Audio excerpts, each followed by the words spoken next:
Hello friends, welcome to study with Farru. आज हम गोस्वामी तुलसीदास द्वारा रचित लक्ष्मण मूर्छा और राम का विलाप इसकी व्याख्या पढ़ेंगे। तव प्रताप उर राखी, प्रभु जयहूँ नाथ तुरंत, अस कही आयसु, पाई पद बंदी चलेऊ हनुमंत। भरत बाहुबल सील, गुण प्रभु पद प्रीति अपार, मन महु जात सराहत पुनि पुनि पवन कुमार। इसमें जो कठिन शब्दों के अर्थ हैं वो देखते हैं पहले। उर उर का मतलब है हृदय, बाहुबल भुजाओं की शक्ति, तव तुम्हारा आपका, प्रताप का अर्थ है वीरता, राखी राखी का मतलब है रखकर, अस इस तरह, सराहत बड़ाई करके, प्रीति प्रेम, बाहु बाह, पुनि पुनि बार बार, पवन कुमार हनुमान। इसका संदर्भ पहले जान लेते हैं। जब युद्धस्थल में मेघनाथ ने शक्ति का आह्वान करके लक्ष्मण को मूर्छित कर दिया तो श्री राम को जब इस बात का पता चला तो वे बहुत दुखी हुए। जामवान ने लंका में ही रहने वाले सुषेण वैद्य को उपचार के लिए बुलाने का परामर्श दिया। हनुमान छोटा रूप धारण करके सुषेण को घर सहित उठा लाए। सुषेण ने वहां आकर औषधि का नाम और उसके मिलने का स्थान बताया और हनुमान को यह औषधि लाने की जिम्मेदारी सौंपी गई। हनुमान जी पर्वत पर तो पहुंच गए लेकिन औषधि को न पहचान सके, अतः पर्वत को ही उठा लाए। मार्ग में भरत से भेंट हुई। हनुमान जी भरत के चरणों की वंदना करके कहने लगे।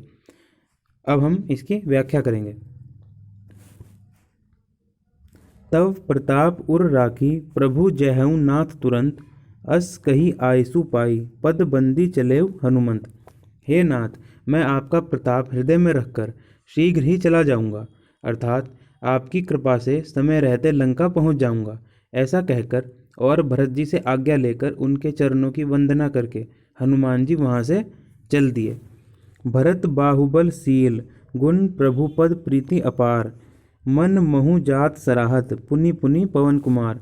कवि कहते हैं कि हनुमान जी भरत के बाहुबल, शील स्वभाव आदि गुणों और प्रभु राम के चरणों में अपार प्रेम देखकर मन ही मन उनकी बार बार सराहना करते जाते थे। यानी भरत बाहुबल शील, भरत के बाहुबल शील गुण और प्रभु पद प्रीति अपार और शील आदि स्वभाव और प्रभु राम के चरणों में अपार प्रेम देखकर उनकी बार बार सराहना करते जा रहे थे जब वो लंका के लिए रास्ते में जा रहे थे।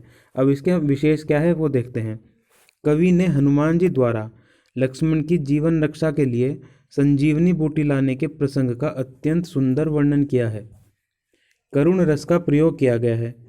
मन महु पुनि पुनि पवन कुमार में अनुप्रास अलंकार है। पुनि पुनि में पुनरुक्ति प्रकाश अलंकार भी है। अवधि भाषा का प्रयोग किया गया है इसमें और दोहा छंद का प्रयोग है। उहाँ राम लक्ष्मण ही निहारी, बोले बचन मनुज अनुसारी, अर्ध राति गई कपि नहीं आयु, राम उठाई अनुज उर लायऊ, सकहु न दुखित देखी मोहि काऊ, बंधु सदा तव मृदुल सुभाऊ, मम हित लागी तजेऊ पितु माता, सहेहु विपिन हिम आतप बाता।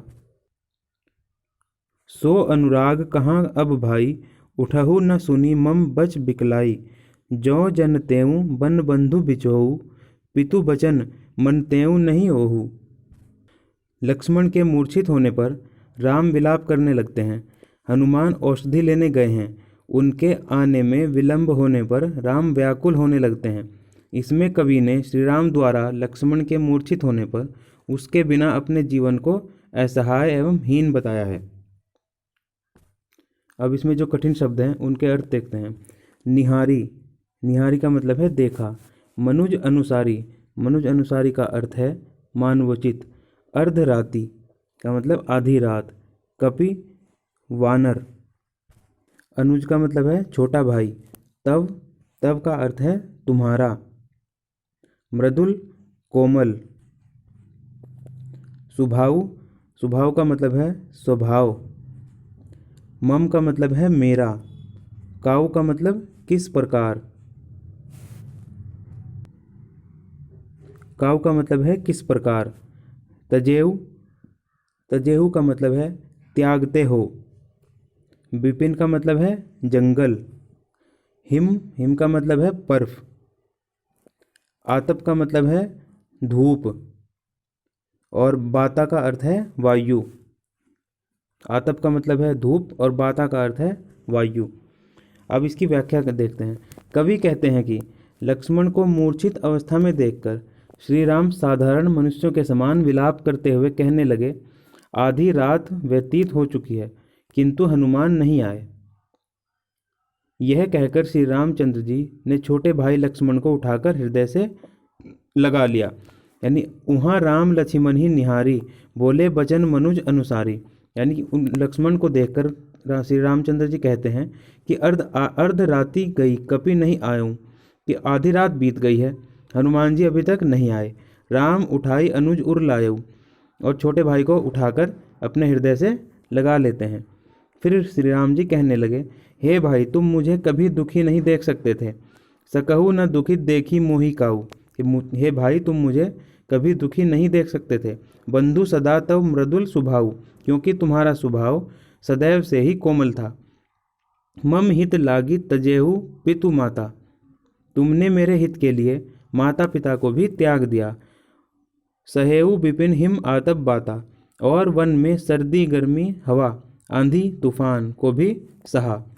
कवि कहते हैं कि श्री राम व्याकुल होकर कहने लगे, हे भाई अब वह प्रेम कहाँ है? तुम मेरे इतने व्याकुल वचन सुनकर भी उठते क्यों नहीं हो?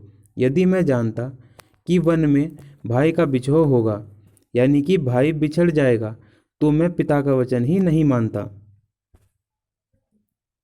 सो अनुराग कहाँ अब भाई, यानी श्री राम जी कहते हैं कि हे भाई अब वह प्रेम कहाँ गया है? अनुराग का मतलब प्रेम। उठहु न सुनी मम बच बिकलाई, तुम मेरे इतने व्याकुल वचन सुनकर भी क्यों नहीं उठते हो? सो जो जनतेऊ वन बंधु बिछोहू, अगर मैं जानता कि वन में भाई का बिछोह होगा, यानी कि भाई बिछड़ जाएगा मुझसे, तो पितु वचन मनतेऊ नहीं ओहू, तो मैं अपने पिता का वचन ही नहीं मानता। अब इसका सौंदर्य बोध देखते हैं। प्रभु राम की व्याकुलता का सुंदर चित्रण किया गया है। बोले वचन दुखित देखी बंधु बिछोहू में अनुप्रास अलंकार है। स्मृति बिंब की अवतारणा हुई है, यानी कि श्री राम जो पुरानी स्मृति हैं उनको याद कर रहे हैं।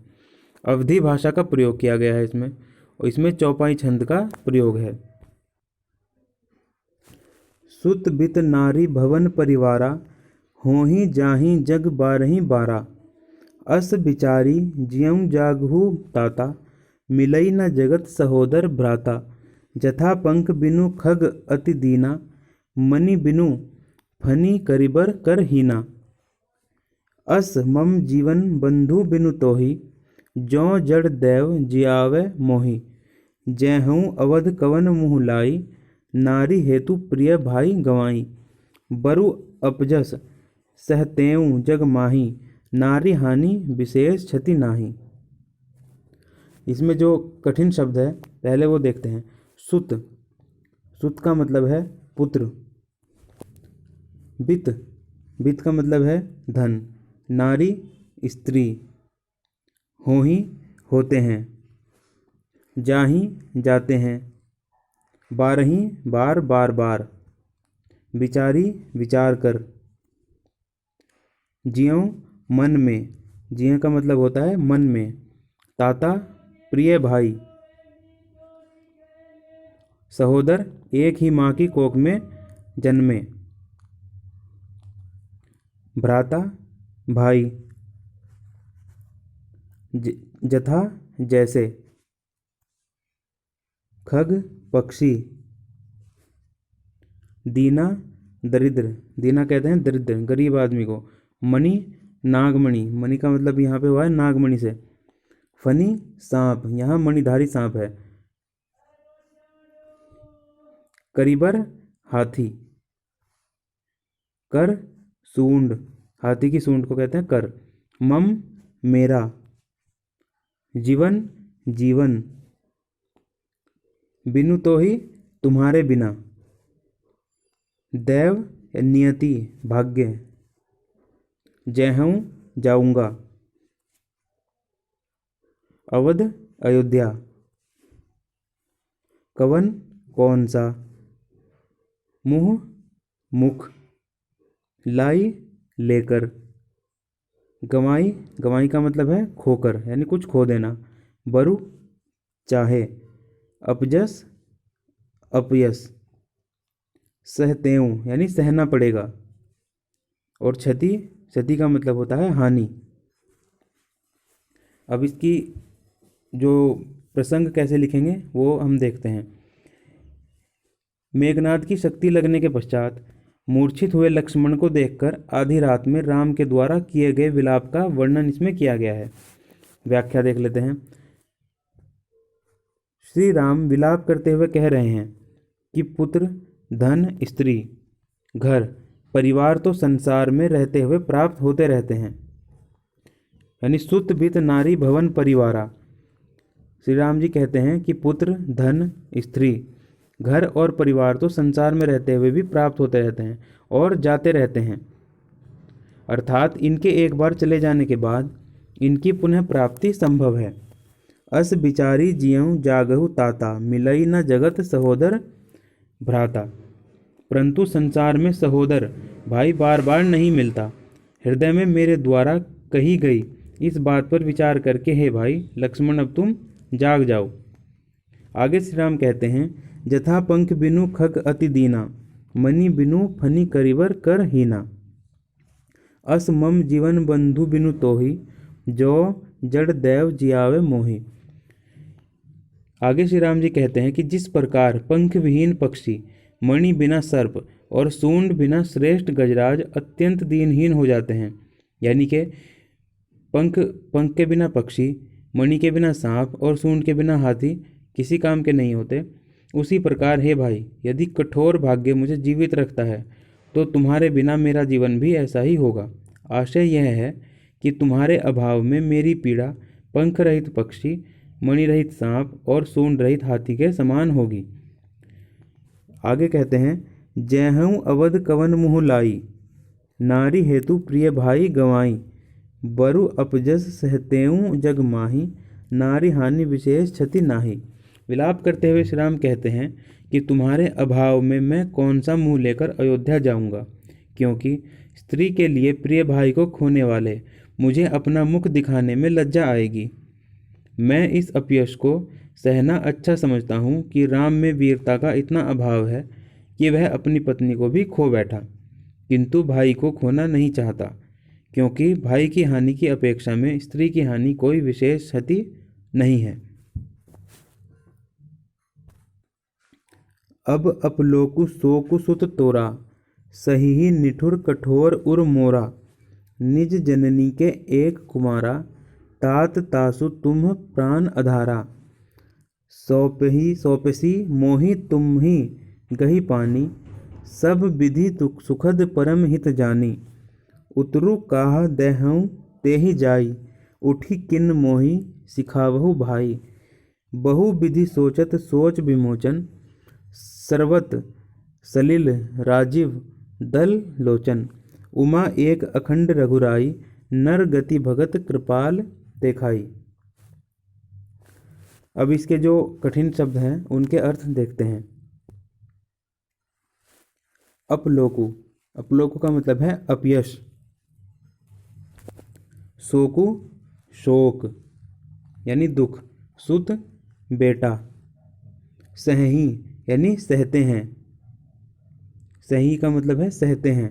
निठुर निष्ठुर, निर्दय, जननी का मतलब होता है माता। तासु, तासु का मतलब होता है उसके, गही पकड़कर, पानी हाथ, यहाँ पानी का मतलब होता है हाथ। सोच विमोचन यानी कि शोक दूर करने वाला।